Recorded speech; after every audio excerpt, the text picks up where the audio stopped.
Spec-5 World Tour lives up to its name and rolls on to Okayama, Japan for round 4. It's very, very competitive Mazda Championship. We've got another ripping 45-minute race ahead of us in these cars that always race oh so closely, and the drivers are so competitive but typically fair and on their best behavior in this league. David Haynes here with Devin Peters, Michael Derby as producer. Thank you for joining us on HJBC, bringing you live coverage of Spec-5 World Tour. Devin, they're just about to kick off qualifying. Yeah, they're all sitting in the pits, getting themselves ready at the home of rookie drivers everywhere, Okayama, and a track that has way more names for corners than you'd ever expect it to. And heaps of British names, because there was a British club that was involved in setting up this racetrack in Japan. So a bunch of corners named after British guys. So that's interesting, but certainly you're damn right. When I joined iRacing in 2014, Rookie Mazdas was here, and I think I did 5-6 races a day, every day for that week. And that was my introduction to this racing circuit that hosted Formula One Grand Prix racing in 94 and 95. F1 has maybe grown out of tracks like this a little bit, but Michael Schumacher for Benetton maintained a 100% winning streak across those 2 years that Formula One visited here. I suspect the Asian financial crisis of the end of the 90s might have put an end to 2 Japanese Grand Prix in a calendar year. Must have been an awesome time, though. I mean, this would be a neat little circuit around there. Yeah. Cars of the 90s coming out of Japan before they realized they needed to put their sensible pants on in the 2000s. That's the end of practice for our drivers. Split across 2 classes, Pro and Open. And they're about to get qualifying, where they'll have 15 minutes and 4 laps. You saw this, another track, just sort of underneath 2.5 miles or so. So they get around here pretty quickly. Yeah, it's always tight at the front of these things. So I'm kind of curious to see once there's no draft what it's going to look like. I'm curious to see if some of the trends we've been seeing this season will continue with some really fast qualifying efforts out of our open class drivers. The outlap from Joshua Soto at the moment.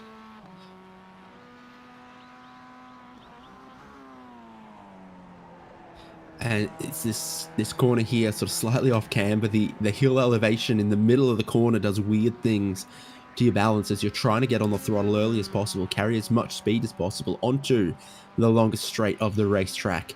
Here has tiny little kink about 3/4 of the way down, and about there is where you need to start getting on your line, thinking about braking for the tightest corner on the track at this hairpin. And then, gosh, it does seem like the track remains relatively tight around the rest of the lap here, with some hairpins still coming up as well. Yeah, it is really a track of kind of hairpins. If we're honest, it's how well can you do them? I don't know.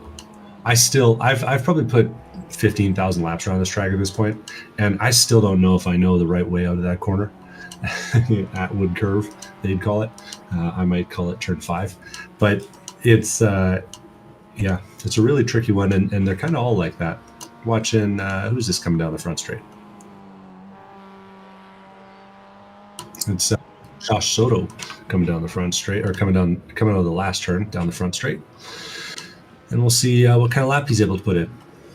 28 cars out on track, and if you want to see what kind of laps everyone's putting in, HJBC.live has your live timing for all of our broadcasts, including today, where if there's a particular driver, or a friend, teammate, you want to keep up with how they're going, that's your best bet when they're not on screen as a companion to this broadcast. HJBC.live for live timing. Joshua Soto starts his first flying lap through the turns 1 and 2. Turn 2 also a little off camber through those S's that got opened up a little bit, absolutely flat out. And then this corner again, you never quite know what the right line out of there is. Sometimes it seems like it's a little tighter on the exit because it sort of opens up and off camber, and you can get sucked out wide and lose more time than getting good traction off a tight exit.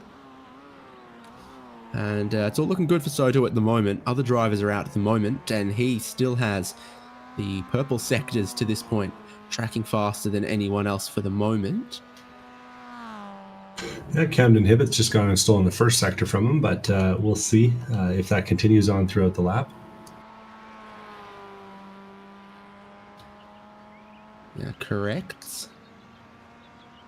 Camden Hibbett about a tenth faster in the first sector than Joshua Soto. And then he'll get to the second sector, which for Soto was a 23.754, 23.8 for Hibbett. So they're pretty much level at this point then now. Yeah, it's going to be a game of inches if qualifying was practice was any indication. Soto comes out that last curve, and we'll see. Longer lap around here. And that's a pretty quick one from him. 45.7 as he crosses the line. That's good enough for first place for now. We'll see if that holds. Would have been one of the faster times we saw in qualifying. Michael Coates goes to the top off the first of the 4 laps. Camden Hibbett still on a good one, and Ian Giebler was briefly up in a second as the open class pole sitter. Let's see this lap out from Camden Hibbett. Downhill here. You want to get as much as you can out of this final corner. It opens up a little bit on the exit. The track is wider on the pit straight here than the rest of the way around, so it does open up a little bit on the exit of that final corner. To complete the first lap, Camden Hibbett is going to go to the top off that one. Lee Martin's got some good sectors around. This might be one of those qualifying sessions that does throw in a surprise, one of any 10 drivers in the hunt for it all the way to the final lap. Track conditions are relatively warm though, so maybe the tires might start to overheat by that 4th lap. Yeah, it's definitely a real sprinkling of all those guys in the top 5 of the points, though. I mean, Camden Hibbett's running 4th in the points. Michael Coates, he's 3rd. Josh Soto, he's in 5th. So, all kinds of familiar faces up here at the front, just as you'd expect. But I'm thinking it's a fan favorite, just judging by the turnout. Okay, how about we throw another couple of names into the mix? Lee Martin going around at the moment. Sectors all look relatively good. Michael Chase, though, has 3 purples. Lee Martin's going to get to the line. And the 149 from open class is going to jump up to what looks like 3rd in class at the moment. Michael Chase is about to finish his lap. It's been all purple sectors all the way from Chase. As I kind of alluded to earlier, Ian Giebler is out there setting just smoking laps for the open class. Giebler's kind of made a bit of a reputation for himself with those fast laps, but then goes Joel Singleton to the top of the grid, 145.1, saying, "Hold my beer, Ian Giebler." Hold his Wi-Fi connection as well, potentially. He's up to the top at the moment. Michael Chase went to 2nd. Camden Hibbett sitting 3rd at the moment. A lot of change very quickly in the qualifying order at the moment. Still a lot of green sectors, more time out there on the 3rd flying laps for these drivers. Camden Hibbett soon to come out of these S's, and as you can see on the track map, trigger the first timing interval, which is not purple, not even green, but it's purple for Michael Chase. Joel Singleton's on another really good one. Timon Bramley's just finished a good lap to fractionally miss out on top of the board as he went 2nd. Singleton must have been doing some of those rookie races you were talking about. He's a bit of a ringer around here. This is impressive stuff. He is keeping it tidy through these hairpins here, which is key and critical. Track's quite narrow through that part of the lap. Mike Dam has gone to 3rd, starts his 3rd lap, so he's a little back on the program. I think we saw that again at Mosport, where he did the same thing. He went, I'm not going to leave pit lane at the start of the session. I'm going to leave it 2 or 3 minutes and be a little further back. Singleton crosses the line, blinking away, but doesn't look like he'll set a faster lap that time by. And a bit of a change of pace for these drivers in terms of the feel of the track today with that higher temperature. It's been a couple races in a row with really cold temperatures, tires really sensitive. Will be a little interesting to see, see who prefers the warmer track, the slicker feel to the car. Bramley seeing out this lap. It's been good in the middle sector for him, which is all of those tight hairpins. So neat enough line, looks quick enough out the final corner. To start, though, then his 4th flying lap. So he's got one more and somehow managed to not improve on that when he does. He goes to the top. He goes to the top. Yeah, 44.8, first guy into the 44s. And that's a pretty impressive mark. That's gonna set some eyebrows up in the air. Expected from Timon, but putting down a little intimidation factor when you got 2 tenths, but 3 tenths between you and the guy in second place. Mike Dam improves, but only fractionally. He's got one more lap. Joel Singleton in second, outright pole of open class, about to see out his final lap. Joel's putting in some green sectors, so he might still have a page to write in this story. I can't see all of Joel's sectors for reasons that I think you can guess. He crosses the line. No improvement there, I think. Yeah, I was going to say when you hit the brakes before the start-finish line, that's a strong indication that the last sector hasn't gone so good, and that was the case. Michael Chase having a pretty strong little qualifying effort here for him. Currently a little deeper in the points, around 13th place, but gets 4th. That to him? Oh.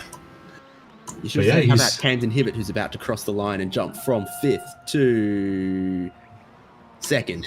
Hey. And our young gun comes out and puts in a quick one. So it's going to be with Joel Singleton in there, that'll be a little bit of a different look in the top 5. Who else do we still got on track? This is Mike Dam. Like we said, a little off sequence coming through the final little chicane set here. In total, about a 10th down, and he's going to practice the pit entry. This lap not improving.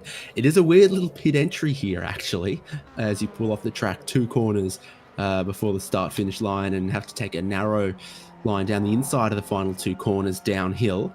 And then you get a long way down that pit entry before the pit lane speed limit actually comes into play. And there's this effect of drivers pull off the track to the pit entry and begin to brake before the actual start of the speed limit that I often refer to as the Okayama effect because of how strong it is here. You're in what really, really feels like it should be at the pit lane speed limit, but it's not until a good 100 yards, 200 yards further down. Well, interesting story in here in the open class with Lee Martin having just completed his 4th qualifying lap. He's gone and put in a 46.3, the 3rd consecutive one, but hasn't really managed to put down a fast time by any stretch of the imagination. He's going to be starting deep in the field at 21st place, and he'll be hoping for a little bit of chaos ahead of him to hold on to that lead in the open class points. Who else do we still got running out there? In lap after 4 completed from Lee Martin. So Ray Lombardi and Eugenio Pellicci, drivers of laps still left out there. Andy Kosick as well, who always seems to leave it to the end of the qualifying session. And I'm not sure what Giebel's doing, having been through the pit lane once. I haven't got the right column up to see if he's got any laps left. New livery for Ray. It looks like he's counted 4 laps. So his hot qualifying streak will come to an end. But top 3 is nothing to sniff at. And Andy Kosick making sure he gets some good screen time for that minty MX-5 there. Pellicci will jump up to 10th. Which is a lot closer to where we might have expected him to be. No times from Paulo Coimbra or Andrew Gilliland at this point, though. Mike Dam's 4th lap wasn't an improvement, and he stays there in that spot. Yeah, did see Coimbra get disconnected a little bit earlier, so he may very well miss this this session. We'll see if he makes it back in time for the race. And Gilliland hasn't even been on track either. Though we did see him in qualifying putting down about 20 laps. I'm sorry, practice putting down about 20 laps. Take 1 week off, and all of a sudden I forget what the names of the sessions are. Jeez. But looks like it's the end of the session. All things considered, I think we got Ian Giebler maybe putzing around out there with a little bit of time. Just think this is practice, though. And Andy Cossack, I think, is going to take the full lap and practice that pit entry for the reasons we talked about. Though nothing will change on the grid. It'll be Timon Bramley with the pole position, Camden Hibbett, and then Joel Singleton, open class pole position, denoted by the blue bar under the number board. Mike Dam 4th, Michael Chase 5th, Ronnie Coates 6th, Michael Coates 7th, because you just can't keep those two apart. It's this season, it seems. Rui Coimbra 8th, Trevor Roy 9th, and Eugenia Palici in 10th.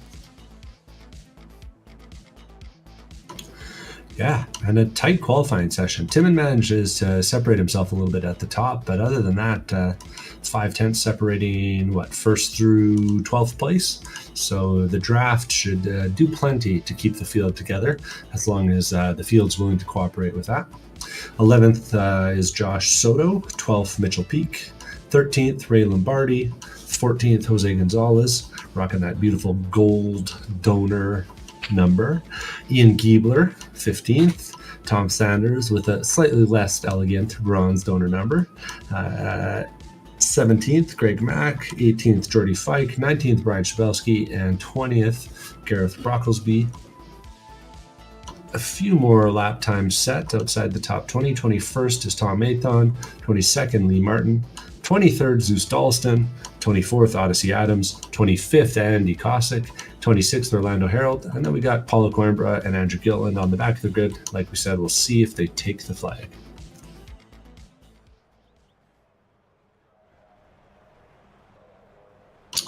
Okay. Lining up the grid.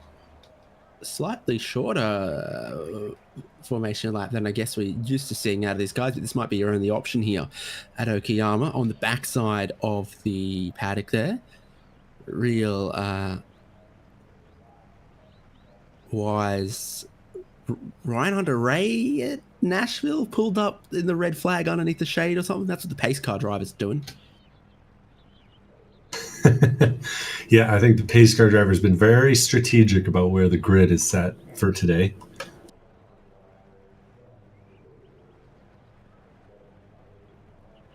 Yeah, because it's a hot one out there.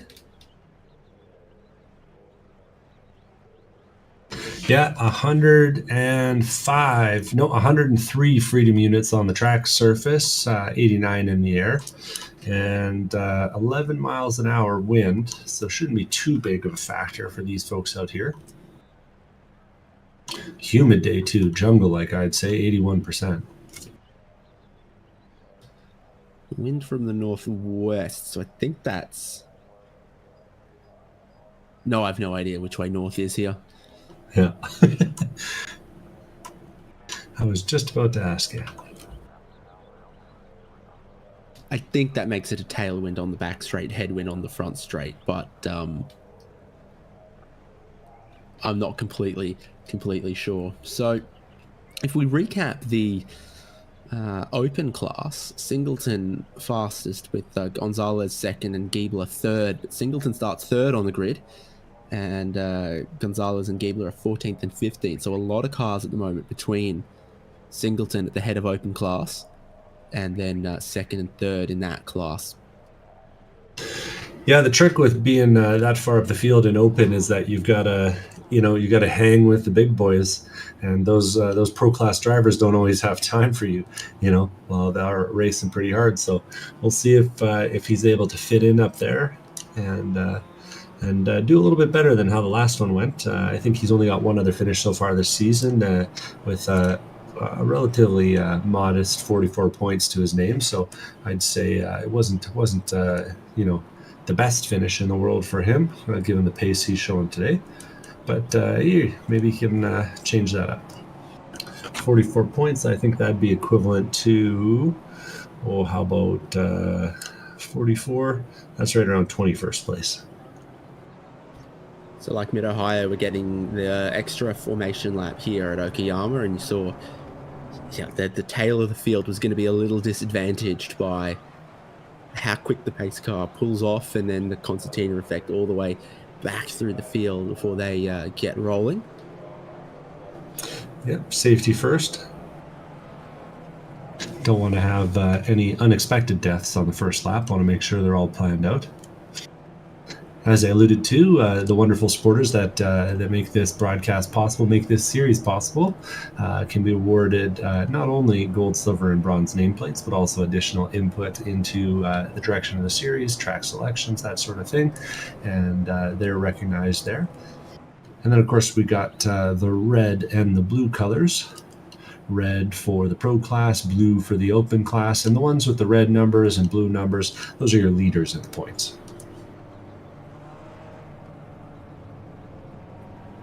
Yeah, the supporters get more votes in the track voting and other things like that, and it's very... What, you think money buys you more influence, Devon? It's the most direct democracy I've ever seen. At least there's no, no one's BSing anyone here. yeah, it's all out in the open. Yeah. So, Gilliland pit lane start. That's right. Yeah. Oh, yeah. That's why I didn't set a qualifying time. Actually, I should go double check the penalties and see if there's any others on the deck.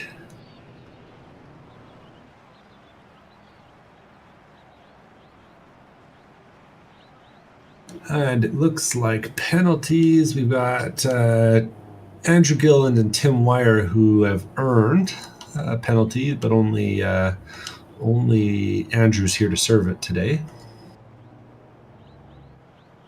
And it sounds like it was the result of a couple of first lap indiscretions. So starting from the pit, make sure there won't be any of those. Almost back around to where they all started, on the back of the paddock. And they're trying to keep it gridded up. I could sure go a Katsu curry right now, to be honest, or an Asahi.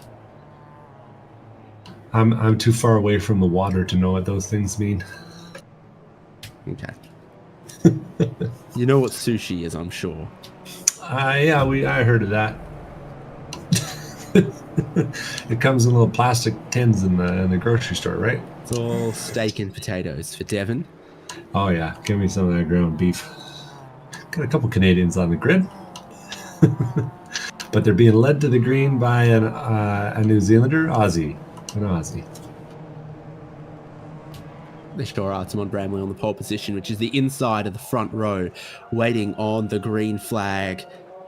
Field packing up behind, spreading out onto that wide pit straight, narrows through turn one, which might be a concern for the drivers. 45 minutes on the clock. Pit stop somewhere in here as the green flag waves, and they fan out from the grid behind 27 cars, and then Andrew Gilliland leaving his pit stall right now. Bramley through turn one. Singleton still tough to spot, and some contact in the background there.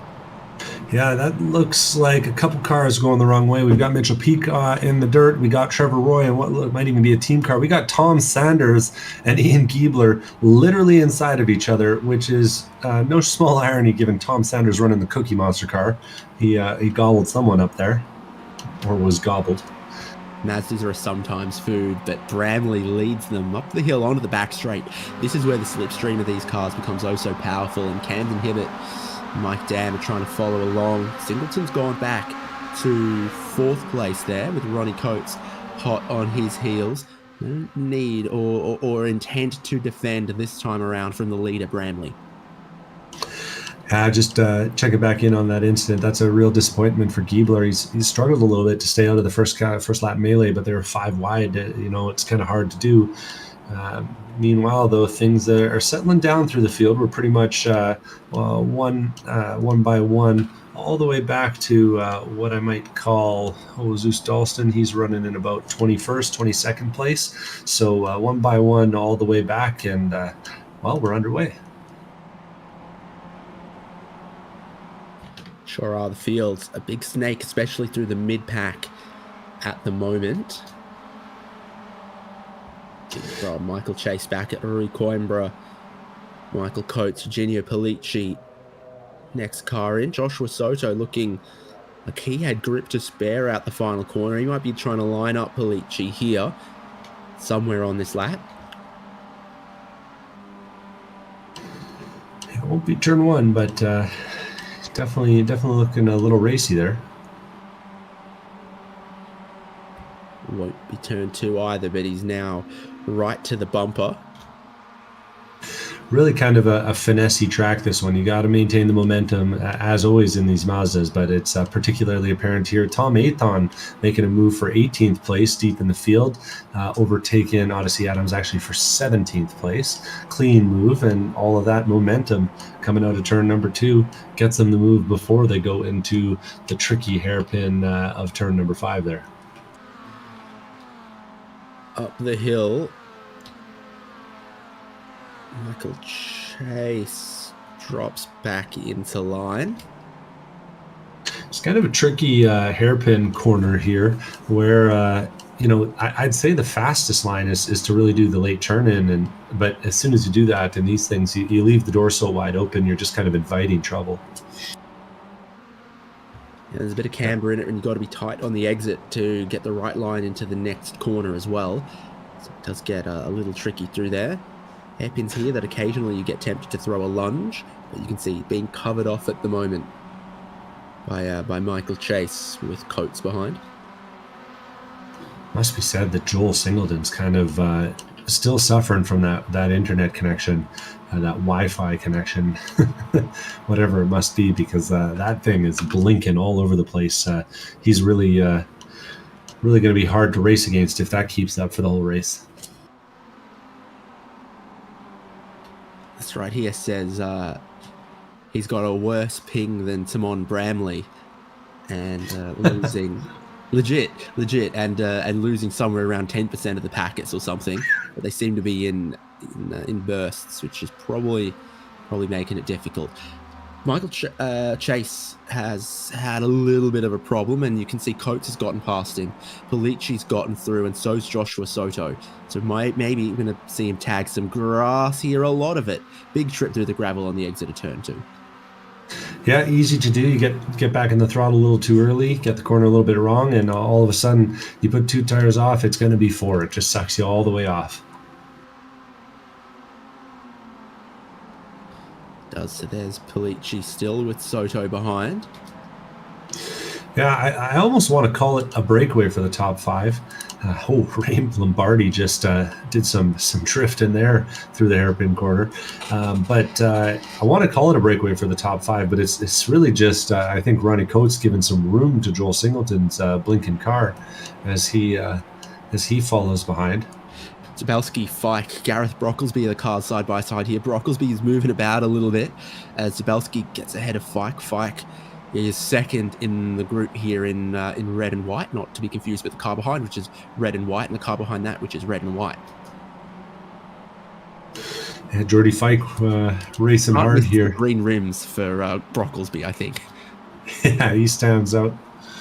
I was going to shout out Jordy Fike, an OG, not just in the league but in the sim as well. A 5-digit iRacer number. That's a real achievement right there. I'm user ID 157745 off the top of my head. So there are like 500,000s now, and damn runs out wide. That gravel, it's a black hole. You end up with a half a tire in it. You end up with 2 tires in it. You end up losing a lot of speed, and damn drops back behind Joel Singleton and brings Ronnie Coates, Rui Coimbra, that next group of cars, back into the battle. Back with Fike, he's looking up the outside of Brian Chabelski as they head down into the Atherton corner. takes the outside line. Oh, and it's nearly contact as they get in there. That change in sort of elevation, I think, caught Fike off guard. He's lost some momentum, and they're jostling for position behind him. He's going to get hung out to dry here, and I think they're going to be pushing. They might be 3 wide as they get down to the hairpin corner here. Yeah, there's 3 lanes, pick and choose. Red and white stripes is pushing red and white stripes as Brocklesby gets a little bit of a bump from Tom Aiton behind, and then another little bit of a bump as they go into the corner. And Brocklesby goes to the lead of the pack because that inside line at the hairpin is banked oh so nice. He cuts across in front of Shapelski. They're still side by side in the middle of the track here. Aiton round tight out there, trying to carry some speed. Now he might try to look at Japelski here. He just looks to try to cover off, and still Fike has to look down the inside to not ram him up the back. Yeah, it's spicy out there right now.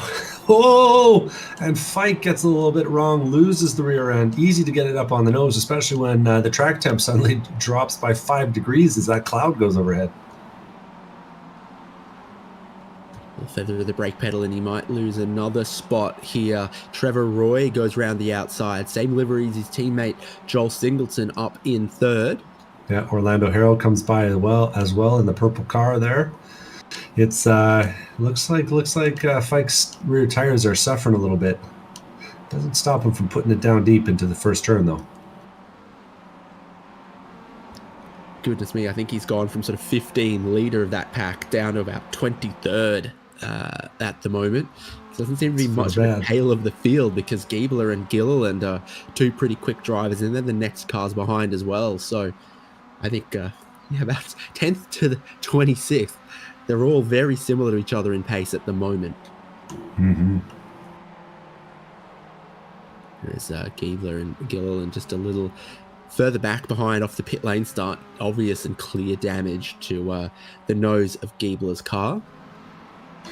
Yeah, he was the victim of the Cookie Monster, and or at least involved with the Cookie Monster. I didn't get a clear look at who was responsible, but either way, the nose of that thing looking a little bit ugly.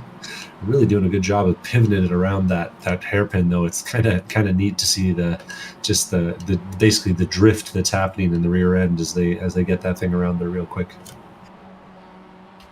I wonder if you know how they drift in Tokyo. Never been. I learned just the other week that Pharrell Williams wrote that song. I was like, okay, interesting. I learned new things. But Timon Bramley, he's almost out to a 1-second lead, not quite there. So you'll wonder what the group of cars behind do. I don't think Joel Singleton could reliably or safely push Camden Hibbert in this situation. Yeah, I don't think that's an option for sure. Yeah, he's gotten that a little bit wrong. See or know why, but we know Mike Dam and Ronnie Coates and Rui Coimbra all get to go past. Michael Coates probably won't want to get caught behind that blinking car either. Yeah, I was going to say, right before he blinked on my end, he kind of clipped the grass on the outside of turn 2 on the entry and just drifted it all the way to the apex. He was catching it the whole way, but catching it is not the same as driving it fast, and that cost him all the momentum in the world up the hill. Move up the inside here, though, on Rui Coimbra. We'll see. Maybe he can make that spot back. Does it pretty cleanly here just by slicing to the apex. That's nicely done. No run here to worry about on the exit. Mitchell Peak in the green car thinks he might have a look on it too, but doesn't have a go this time. Discretion, the better part of valor, you know. You in the sixth sense with, because I think you're seeing people who aren't in the session. Michael Coates. Michael Coates. I read the wrong name. I see disconnected races. Big gap at the front, though. Yeah, Hibbert's been able to close it down, and then those two are maybe getting away a little bit here. Dam, having gotten to third, might be one of the drivers who could close down a gap like that, though. Yeah, Dam's always got a little bit of pace, but I mean, Timon really showed his chops around here. 2 seconds the break from first to third right now. Only 1.7 between second and third, though, so that might still be within range of a draft if we get a little bit of help from behind too. With Singleton out of the picture, though, or at least fifth. Soon to be fourth. Singleton's making a move now at the inside, outside of Ronnie Coates. As I say, with Singleton out of the picture, Dan might actually get a push, but Singleton's trying really hard to make sure that he's not out of the picture. Ooh, and he squeezes Roy Coimbra all the way off the track there. They almost make a little bit of contact, and now Singleton looking down the inside of the hairpin again. Always seems like you get more camber and a much shorter line at the apex there. Such a tight corner. The inside line will be proportionally shorter than the outside line, more so than in a big, wide, sweeping corner. And then you add into that the camber, the extra rotation. The inside line always a place to be in cars like these. Mm-hmm. Big dive from Joshua Soto at the first hairpin on Michael Coates. The trick is you've got to get all the way clear before the next one where Coates looks to strike back, but Soto has it covered. Seems like that corner in particular is very slippery, because if you recall, that's where Geordie Fike had to have a save as well, and as he threw the nose in, Coates really wagged the tail as well there. Yeah, it's a tricky one to get right too. You know, just the timing, especially when you're running a single monitor, it can be really tough to sort of spot the acceleration point, spot when you need to get back to the throttle.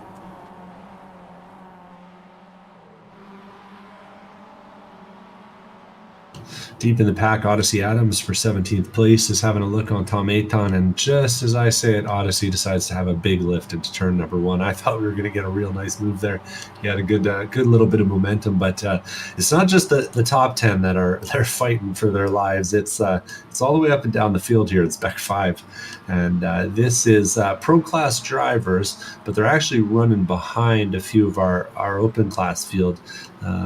We got, just checking in there, Joel Singleton, of course, still running in fourth, but Jose Gonzalez is in second, running 12th, Greg Mack 13th, Gareth Brocklesby 14th with those prominent green ribbons. Greg Mack, probably pretty easy to spot in a dark alley there as well. In a little bit of an awkward no man's land here, not up behind Jose Gonzalez, and being caught by a couple tenths last lap by Gareth Brocklesby and the train that he's got going on as well. Yeah, with all the straights around here, it's everyone's got a train to attach themselves to, except for him.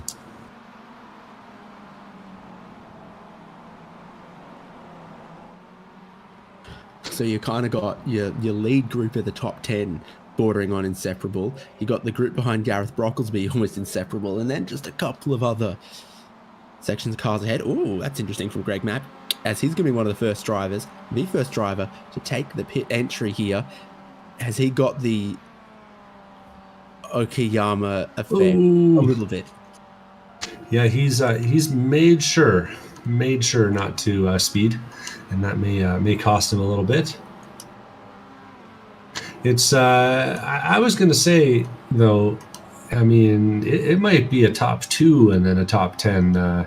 Still almost 2.5 seconds between the top 2 and Mike down behind. And Camden this time down the straight, he's going to have a real good push for Timon ahead, I think, if they decide to work together.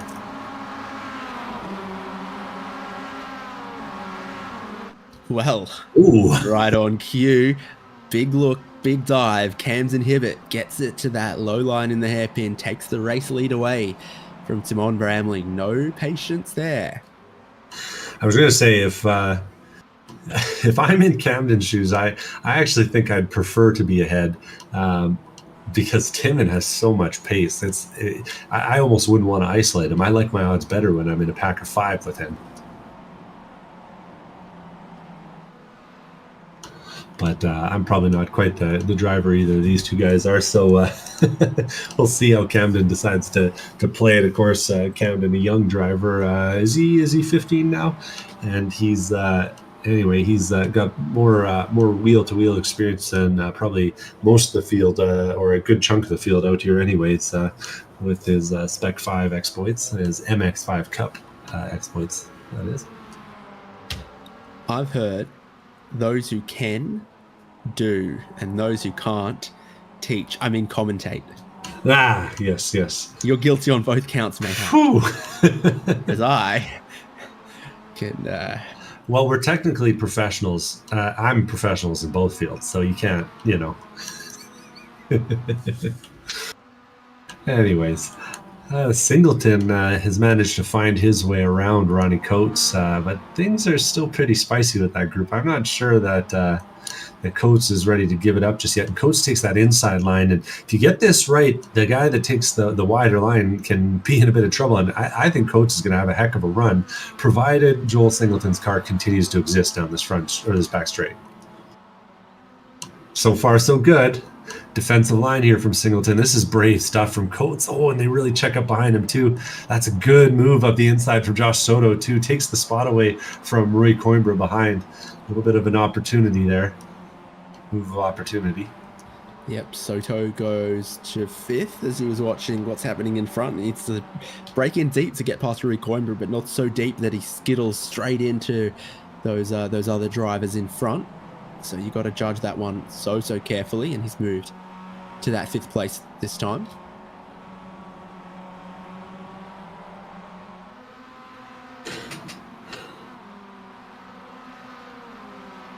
So it looks like the fuel window's probably got about another 8 or 9 laps in it, depending on how much you're able to save. So it will be curious. I am kind of curious because the last 2 races, the guys have had to deal with the really cold track temperatures, the kind of pain of cold tires in that scenario, really costing them a lot of time. In a few cases, costing them a race. Ooh, when we see ahead of Ronnie there, Joel gets a little wide. But when Joel's wide again. Okay, back anyways to my quality analysis. So anyways, these guys are maybe a little bit gun shy on taking the tires as Joel lifts off and lets Coates by. Might be a little bit gun shy. Oh no! Slide and a spin and a rejoin from Singleton, who ends up parked in a super awkward place. Ooh. Helps when you don't exist. But didn't help in that moment. I think that spin was actually caused by the car going, like, disappearing. He disappears and he kind of reappears, and he's almost hooked into the bumper of Coates ahead at that point. And once he's in there, you know, there's almost nothing to be done. There's just contact, and he avoids it. He does the work to avoid it and just spins into the grass. Anyways, what I was trying to get out is these guys might be a little bit gun shy on taking fresh tires, but I do wonder if there's a chance for an undercut with the track temp still hovering right around 100 degrees Fahrenheit. You know, this new setup hasn't seemed quite as amenable to that, but it might still be an opportunity here.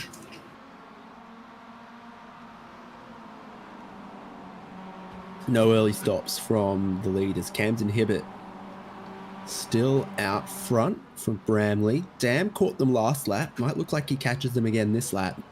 He's very close. Dam's had a couple of good laps here to try to reel in the leaders, and takes another 2-3 tenths out in this lap again. Just getting to within that 1 second behind Simon Bramley, and crucially just pulling away from Ronnie Coates in 4th there as well. Oh, that turn 2 might not have been quite what Mike Dam needed. Yeah, he might get a little bit of help here, though. So Tinnen's right up on Camden's bumper, and I don't know if these two do decide to dice. It might be a 3-way battle sooner than we think.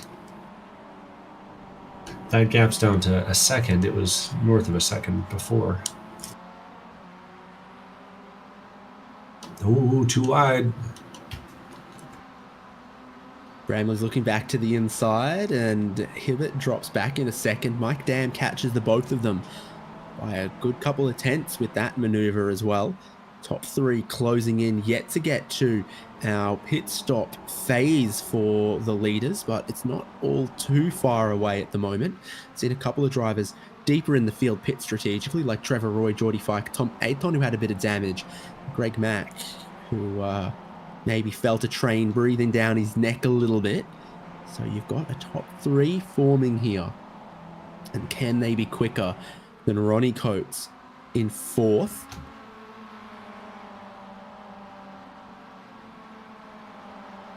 The other factor I got to think with the track times too will be how are these tires looking once the 23 minutes that are remaining wind off this clock.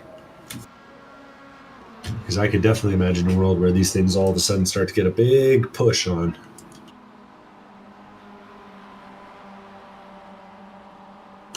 Despite how loose they look right now.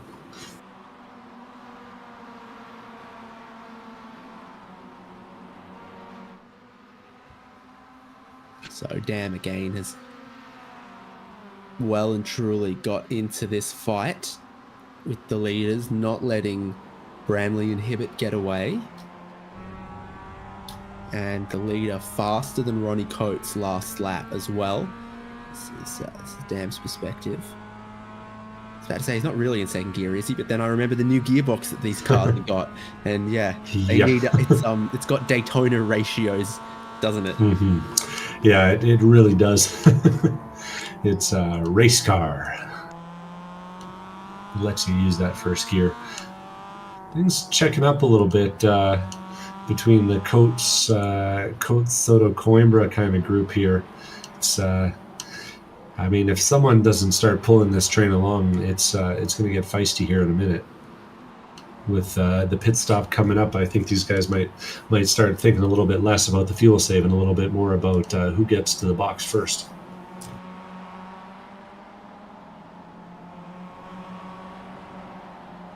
And with that Okayama effect pit entry here, you actually don't want to follow someone else into pit entry, because if they're slow, nothing you can do about it. You can't Sebastian Vettel around them in the pit entry. Yeah, it's tough. You're stuck between the barriers there, potentially behind someone who could be slower than you're willing to attack that pit entry. And there is an awful lot of time to be lost or gained at the pit entry here, far more than almost anywhere else, more than Barcelona.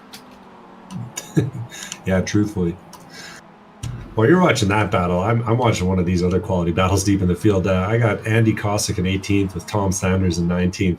And Sanders has a bit of a run here down the front straight. I think he's going to make the move into turn number 1. And we'll see. This is pro class on open class. Kosick breaks a little later, but he misses the apex. Oh, no. I put the pressure on him. He put 2 tires off. He lets Sanders by. And unfortunately for him, that's going to cost him a few points. Of course, blended points fields out here. So where you finish is what matters. And then we compare your points to the rest of the class, but that's a bummer for Kosick, and the fans back home will be pushing him to do get that spot back.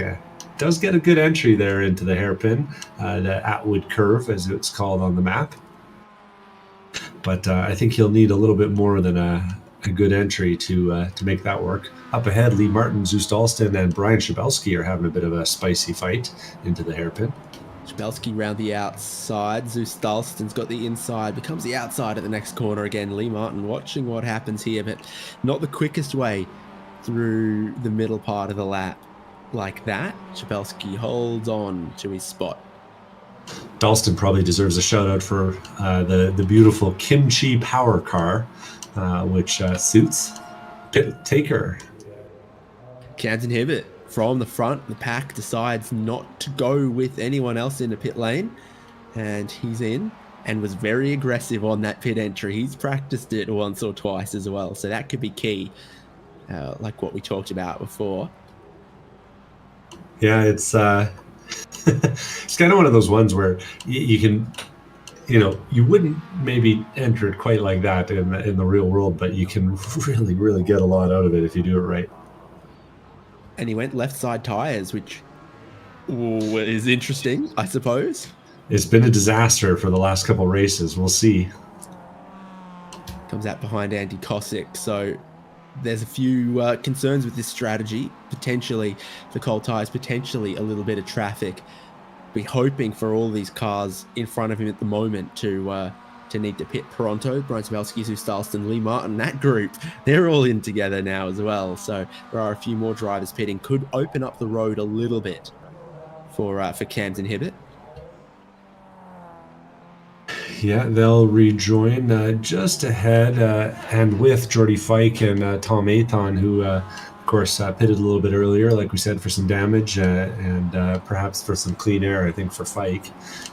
Um, Two of them, though, making pretty decent pace if they're rejoining with those guys. Battle back up at the front, though, is kind of closed up. Whoa. We'll see any takers. Oh, we got a few takers for the pit lane and a few late ones at that. So Bramley reacts to Cam's inhibit. From the next pack, a bunch of other drivers pit as well. Trying to keep an eye on exactly. Ronnie Coates appears. Looks like Rui Coimbra appears, and Eugenio Polici as well in that pit entry. All these guys have got that pit entry nailed. Mm-hmm. I actually think we got to go back and take a look at Ronnie Coates' entry because he decided really, really late. And I think Soto actually had to take a little bit of evasive action as they were kind of figuring it out in the second to last turn there. Let's see it here. Yeah, so we're on board with Coates, looking forwards. But behind him, he decides pretty late and nearly gets tagged. It's kind of hard to see from that angle, but nearly gets tagged by, I think that's, is that Soto? Soto, yeah, in the other car. It was real close there anyway for a minute. And Rui Coimbra also got himself into trouble there as well, coming in really, really hot. And Singleton pits, so there's only a couple of cars that haven't pitted left. 17 minutes, basically 10 laps to go in this one. Yeah, we'll see how these pit stops shake out, but it's looking a little feisty right now. Mike Dam leads Canada, and we'll see how that goes. Camden's too wide on Andy Kosick here. And Bramley's behind as well, so the early stops worked out at least well enough at the moment. The left tires too. For Hibbett, puts Andy Kosick between himself and Bramley. Ronnie Coates still behind them. Mike Dam carrying on in the lead of the race. And I think if you're Dam, at this point, you're just hoping that the overcut gets you maybe some clearer air than these guys are having to deal with back there. They're quickly dispatching everyone, though. Timmons gone around Kosick, and Camden's only got Tom Sanders left ahead.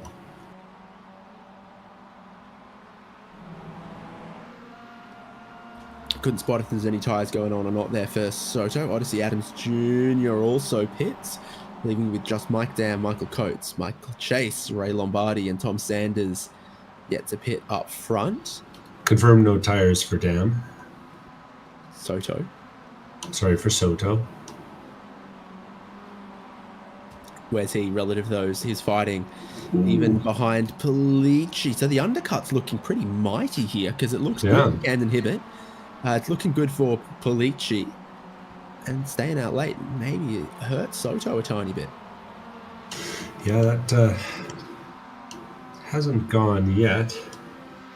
Have we seen a stop from Polici? Yes. Yeah, okay, a lap ago, yeah. So yeah, the undercut's definitely panning out for those who are doing it. I'm kind of curious to see if Mike Dam regrets this or not. Logic would say that he does, but Dam leads from Coates, who leads from Chase. And, well, they're getting close to the end of that pit window. Maybe a couple more laps available.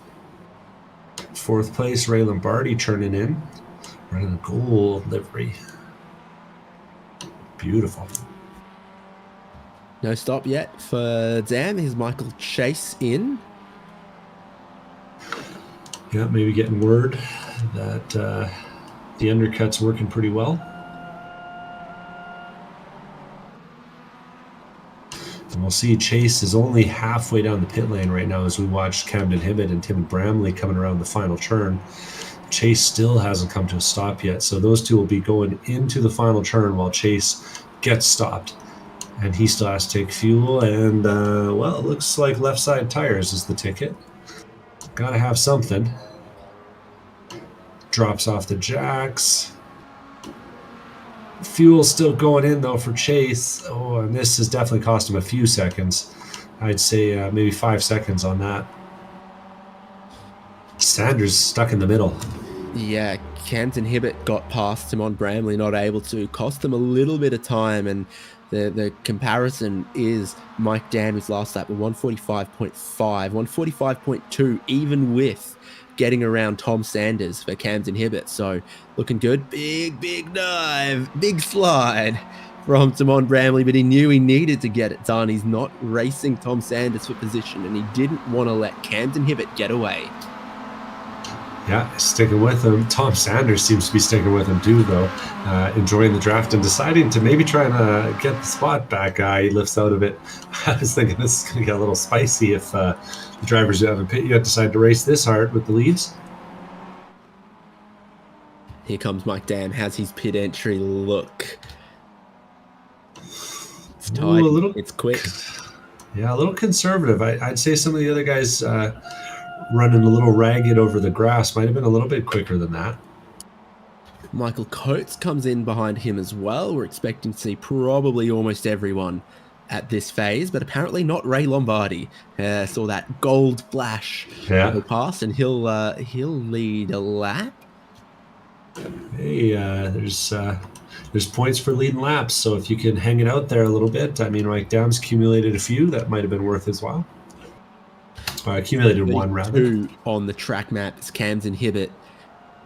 Mike Dam's out of the lane. Michael Coates is rolling as well, but around the outside. Hey, this is a race. Camden Hibbett with Timon Bramley. Hello. Oof. Hibbett gets the inside to turn 2. Bramley follows through as well. So with the rivals held side by side, 2 wide behind him, Hibbett gets a better line, and he goes, I'm going with Timon Bramley. I'm towing him forward into second place. Very deliberate change of line there from Camden Hibbett to pick who he wanted. Mm-hmm. Timon had a heck of a drift at the apex there, but I got to say that was. I mean, this isn't just the nationalism talking. This is a bit of an impressive drive here from Mike Dam, managing to stretch it and make that still work. You know what they say, you can't pick your family, but you can pick your nose. Orlando Herald, Ray Lombardi, the 2 drivers yet to stop in this one. Very, very classic Orlando Herald. Maybe not something we've always seen out of Ray Lombardi, but surely 11 minutes 30 to go. He's going to pit in. Here's Herald in purple now these days. Yeah, Herald's changed things up a little bit. I was thinking to myself, I like the look of it. I'm sure there's too many left-hand drive MX-5s in Japan these days, but other than that, the kind of thing you'd expect to see buzzing around the racetracks of Japan. Yeah, absolutely. We got a lobby for a trip to Tsukuba next year. Or yeah. Yep. Maybe the 1000 circuit.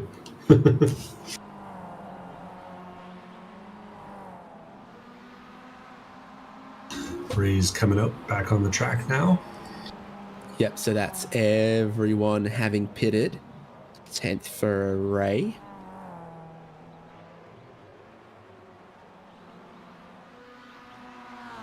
It's busy everywhere out there. Looks like a solid top 3 breakaway though. Unless those 3 really decide to start fighting, I think Coates might be a little hard pressed to rejoin him, but I mean he's not that far back. It's what does it look like at this point? Maybe 2 seconds. Yeah. Yeah, and he's just ahead of Rui Coimbra. Coates, you see Joshua Soto with Eugenio Polici behind, so it's fanned out the top 10 just a little bit. Coates is actually carving him up right now. He took nearly 5/10 out of him last time by, and I don't know if any of the top 3 took tires, but Coates did. Well, we know Hibbett did. Here comes Bramley with the look for the race lead in this hairpin. Mike Dam sits in 3rd as Hibbett slots back in a 2nd. Exactly what you want to see if you're Ronnie Coates in 4th. Exactly what he was hoping for. Yeah, Dam had a pretty short stop relative to the rest of the field. Timon, on the other hand, had a very long one. But I wonder if Dam is going to have to do a little fuel saving towards the end here. He'd be our shortest stopper in the top 10 outside of maybe Michael Coates or Eugenio Calici.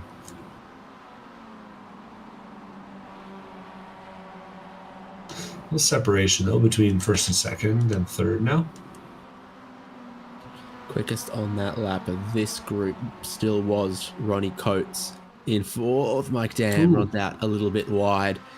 There is a ridiculous battle forming in 15th place at the moment with Zeus Darlston, Brian Jabelski, Tom Ekton, Geordie Fike, Tom Sanders, Joel Singleton. They've all been through the lane and they've rejoined here where Darlston's been trying to hold off a couple of the pro drivers behind him. Yeah, outside of Jose Gonzalez and Odyssey Adams, who are running friendly with their not a team liveries on, that open class that open class podium is wide open. Second, third, they're all kind of fighting.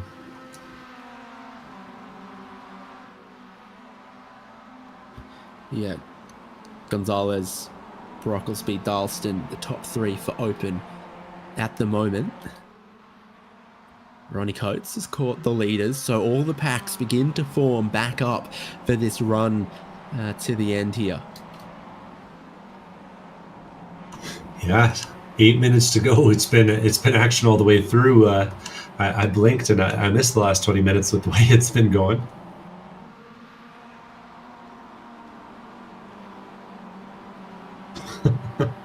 And I'm just glued. My eyes are glued to this battle for 15th. Now they've pointed out they are all over each other, and they're all drifting through the hairpins. Tom Sanders is also the quickest car in this group as well, and Joel Singleton's pretty quick when he exists. So there's some quick guys at the back. Oh! Why have I opened my mouth? Tom Sanders goes for a spin. That was hurtful to say. He, looked like he was just trying to take a little bit of evasive action, ironically from Geordie Fike, who had to take his own evasive action earlier in the day. Either way, that's put him the wrong way, but he's recovered pretty quickly. 5 laps to go now as these drivers cross the start-finish line. 5 to go for your leaders. Bramley looks like he's going a defensive line here down the back straight this time around, sensing that Cams and Hibbert might want to stick the move on. Damn, Coates drop back a little bit, but Bramley's going to hold the side. Yeah, Camden tries the over-under, and he'll have a little something for him on the exit, but it's hard to make the move around the outside here. This is what you want to see if you're 4th, 5th, all of that. Bramley driving some defensive lines through a couple corners in a row. Hibbert forcing him to do as much. Now Bramley just holds his line here, and Hibbert won't have a look at this hairpin as the track starts to go back uphill again. Dam's right on him, though.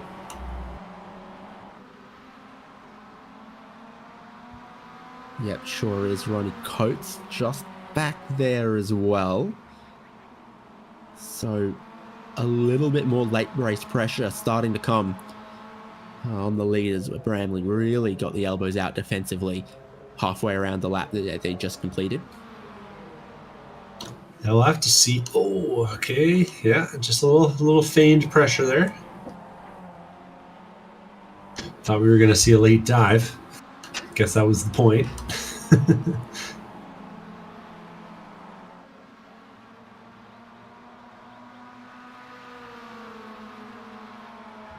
S's here function like a straight, but they kind of dissuade you from getting side by side too early before Atwood Curve, where iRacing have lovingly laser scanned both a landslip and a pile of logs. Hey, all of the details, not just the convenient ones. Have you Good seen run the here. detail of the toilets at the new Zandvoort? No.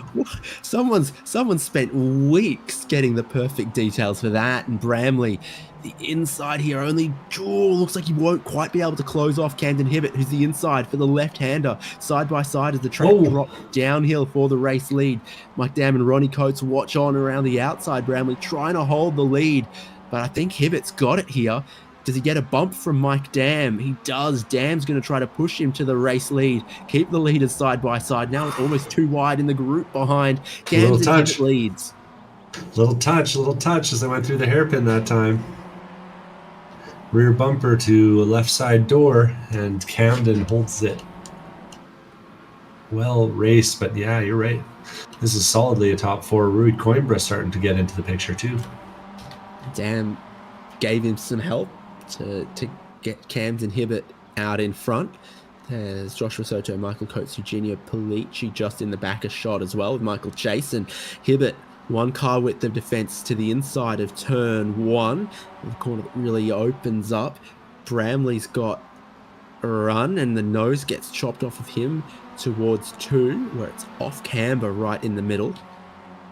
No love lost deep in the field between Jordy Fike and Joel Singleton. Those two have just had some contact through the last couple chicanes. Jordy Fike's managed to hold the spot, but we'll see how long that lasts.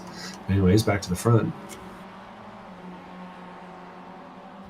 So uphill, picking up speed. Camden Hibbert from Bramley, from Mike Dam, from Ronnie Coates, now part of the battle for the lead in the final laps of Spec-5 World Tour from Okayama. Hibbert still defends all the way to the inside. Bramley's seen maybe you can get around the outside here to get to the inside for the next sequence, because it's what Hibbert did to him, but no traction off the corner with those older tyres, I think. The new ones for Hibbert giving him good traction, keeping him in the race lead. It's always bravery. How wide can you take that corner there in the infield and still make it to the apex? It's really sketchy down there at Piper Corner.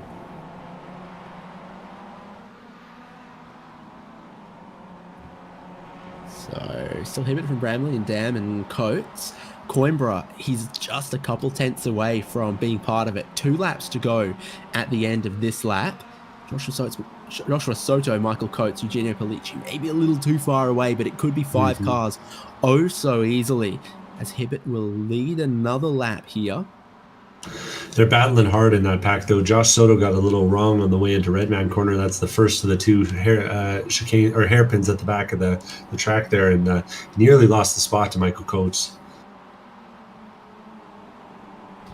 Hibbert ran wide at 1. Zeus Dalston still leading his group back here in 15th. Moment for Timon. Timon's going to lose the spot here to Mike Dam. They were entering 2, and I think Timon just touched the grass on the entry. Yeah, just gets a little bit wide and can't get it quite far enough left. So Coimbra is part of the battle now as 2nd and 3rd begins the battle. Is Dam going to push Bramley up towards Hibbert? I think that's what they're going to try to do this time on the back straight. The enemy of my enemy is my friend. Oh, and a move here from Coates. Takes a big look up the inside. He's going to scare Dam, but he's not going to take the spot away. Very, very interesting. They know there's not much left in this race at all. They don't want the leader to get away, but they're all fighting for their individual positions here as well. And from enemies to friends very quickly in the space of 1 corner between Bramley and Dam was also interesting to see.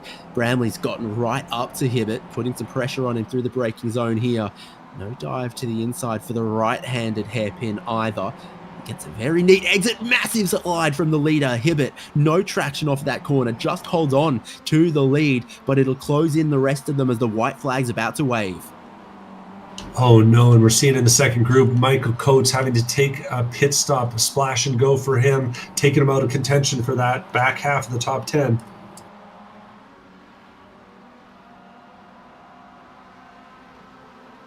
Last lap, 1 more tour of Okayama for Hibbert, Bramley, Dam, Coates and Coimbra all up front. You see there was less than 20 seconds on the clock as they started the final lap.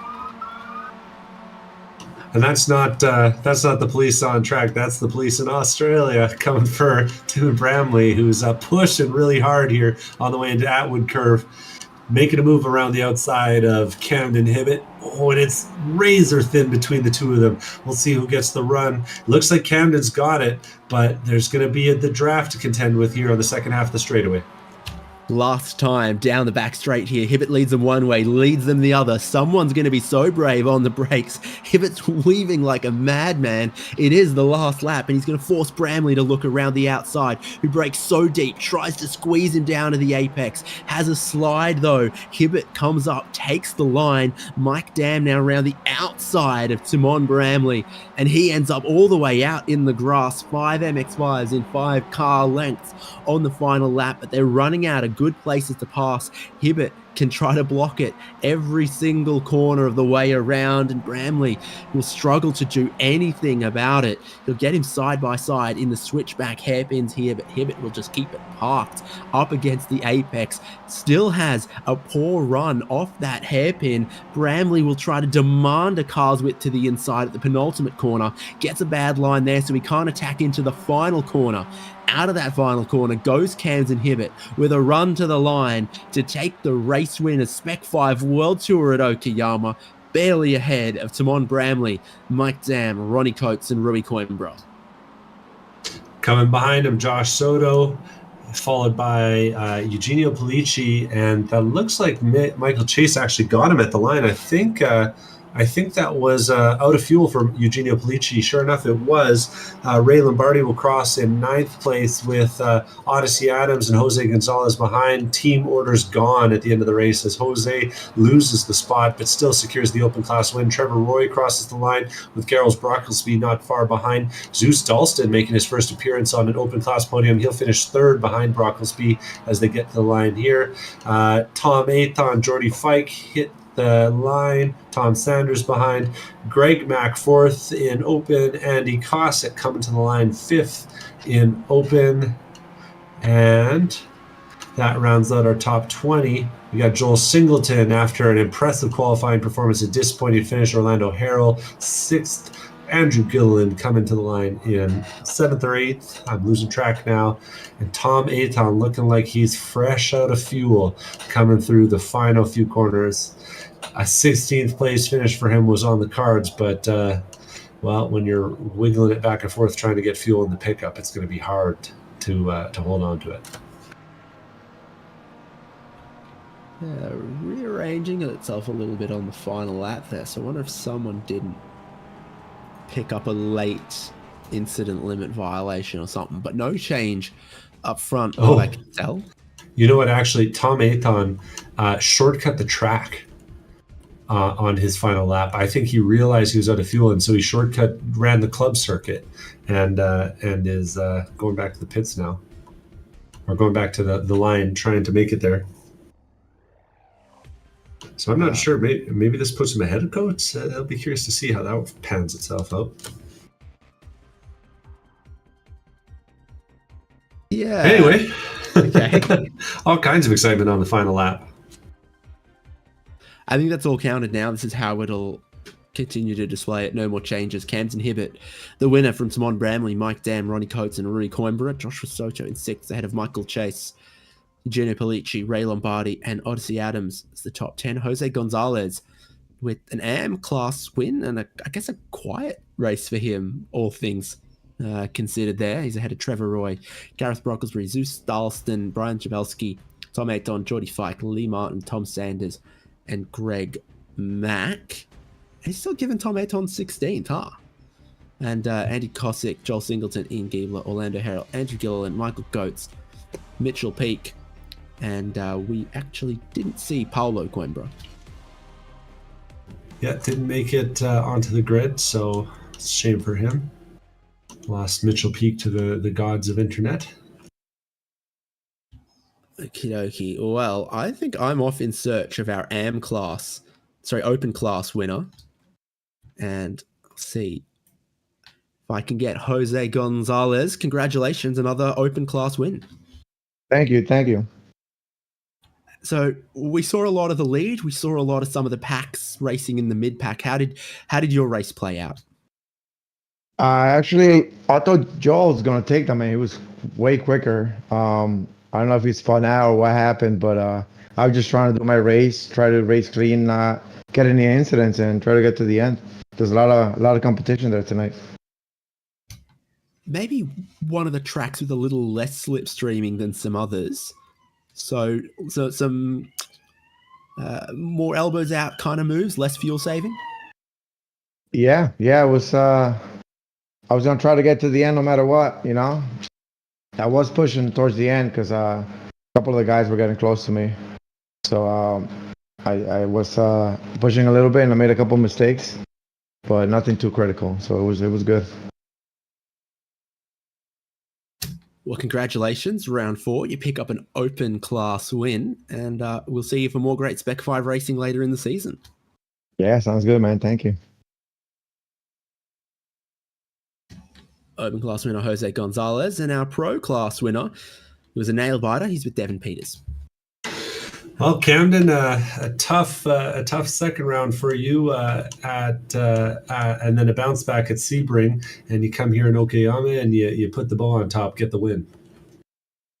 Yeah, second round at Mosport was definitely a struggle. I know nobody to blame but myself, though. I mean, it was just a mistake checking fuel and dipped the right rear off and went for a ride. But certainly a strong comeback after round 2 with the second place at Sebring and right there for the win, racing Rui into Sunset, and then coming away with the win. Somehow, I think I kind of stole one away from Bromley tonight. I think he was definitely the class of the field.